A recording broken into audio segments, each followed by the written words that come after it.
Alors, aujourd'hui, j'ai fait cette vidéo pour vous parler un peu de comment ça a été mon expérience avec le Saint-Esprit.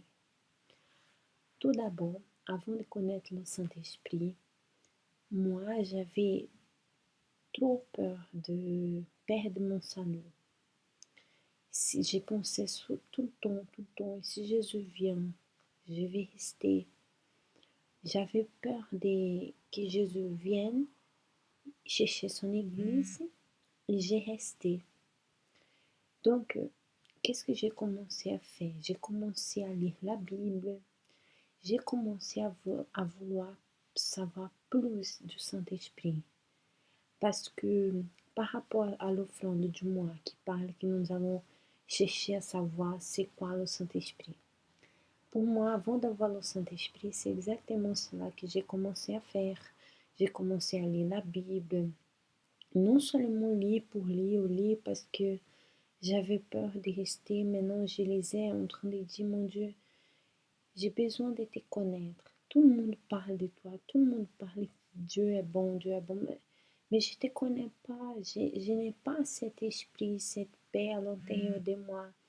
Ça me faisait souffrir. J'étais triste à cause de cela. Mais au fur et à mesure que j'ai commencé à chercher dans la Bible, à savoir plus, à être plus attentive aux réunions de mercredi, dimanche, en demandant à Dieu tout le temps, Seigneur, quand le pasteur a commencé à parler, Seigneur Jésus, parle avec moi, j'avais soif, j'avais si besoin d'avoir le Saint-Esprit. Je me préparais pour ces réunions, les réunions du mercredi, du dimanche, je me préparais bien pour que dans ces jours, je puisse recevoir le Saint-Esprit. Je lisais la Bible, je disais, Seigneur, j'ai besoin de parler avec toi. J'ai besoin de te connaître. Je ne peux plus, mon Dieu, vivre avec apparence, venir à l'église tout le temps, mais ne te connais pas. Je ne veux plus ça, Seigneur. Et au fur et à mesure que j'ai commencé à parler avec Dieu, avant, c'était comme si je parlais au mur. Mais au fur et à mesure que j'ai commencé à parler avec Dieu, j'avais l'assurance.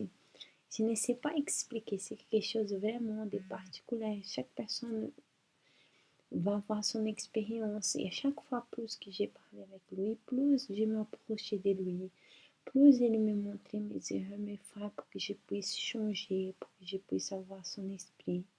Et pour cela, je mettais les meilleurs habits. Je venais préparer, non seulement dans la prière, en train de demander à Dieu puisse parler avec moi, mais aussi je mettais les meilleurs habits parce que je pensais c'est pour Dieu. J'ai rangé bien les cheveux, j'étais toute belle, toute coquille. Pour le Seigneur Jésus, je pensais, mon Dieu, sera aussi comme une offrande pour toi. Et je me préparais pour le connaître. Voilà les filles, voilà un peu de mon expérience. Bisous, au revoir.